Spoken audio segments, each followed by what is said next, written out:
ప్రజాపాలనలో దేవాలయాల అభివృద్ధిపై స్పెషల్ ఫోకస్ పెట్టామన్నారు మంత్రి కొండా సురేఖ. ఐనవోలు మల్లన్న జాతర బ్రహ్మోత్సవాల సందర్భంగా స్వామివారిని దర్శించుకున్నారు. 3 రోజుల బ్రహ్మోత్సవాలను వైభవంగా నిర్వహిస్తున్నట్లు చెప్పారు. ఐనవోలు ఆలయ అభివృద్ధికి దేవాదాయ శాఖ నుంచి 2 కోట్లు కేటాయించినట్లు తెలిపారు.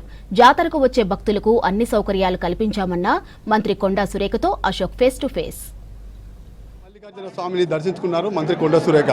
అక్కడ ఏం కోరుకున్నారు తెలుసుకునే ప్రదేశం. మేడం చెప్పండి, ఈ దర్శనం చేసుకున్నారు స్వామివారిని, ఏం కోరుకున్నారు?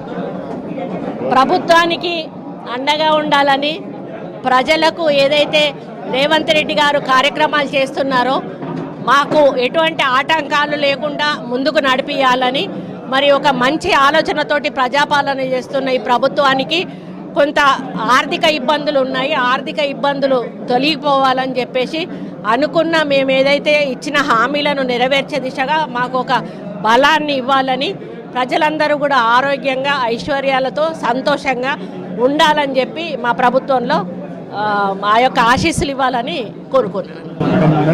ఈ జాతరకు వచ్చిన తర్వాత మీకు ఈ గాజులు కొనాలని ఎందుకని? నాకు అది కంపల్సరీ. నేను ఎక్కడికి వెళ్ళినా కూడా జాతరకు గాజులు పెట్టించుకుంటాను. అదేవిధంగా యాత్రకు వెళ్తే పాత్ర కొనాలనేది కూడా ఒక ఆనవాయితీ ఉన్నది.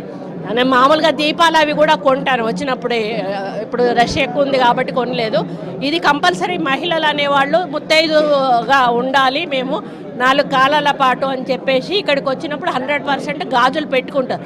పెట్టుకోవడమే కాకుండా ఇంకా వాళ్ళ చుట్టాలు వాళ్ళు ఉంటారు కదా, వాళ్ళకు కూడా ఇక్కడ నుంచి కొనుక్కొని వెళ్ళి ఇక్కడ ప్రసాదంతో పాటు ఆ గాజులు, పసుపు, కుంకుమ కూడా వాళ్ళకు పంపిస్తారు. పంపించడం వలన వాళ్ళ పసుపు కుంకుమ కూడా బాగుండాలనేది, మనం ఎంతమంది ముత్తైదువులకు పంచిపెడితే అంత మనకు బలం, మన మాంగళ్య బలం ఉంటుందని చెప్పేసి ఒక విశ్వాసం. అందుకని కంపల్సరీ నేను ఎక్కడికి వెళ్ళినా కూడా గాజులు 100% పెట్టుకుంటాను. భక్తుల కోసం ఇంకా ఎట్లాంటి సౌకర్యాలు కల్పించారు?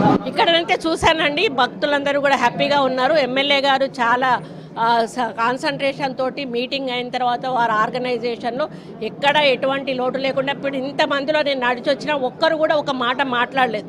ఒకవేళ ఏ చిన్న ఇబ్బంది ఉన్నా కూడా ప్రజలు నిలదీస్తారు, కానీ ఎవ్వరు కూడా అటువంటిది చేయలేదు. అంటే 100% ఇక్కడ వాళ్ళకి సౌకర్యాలు బాగున్నాయి అని చెప్పేసి నేను చెప్పగలను.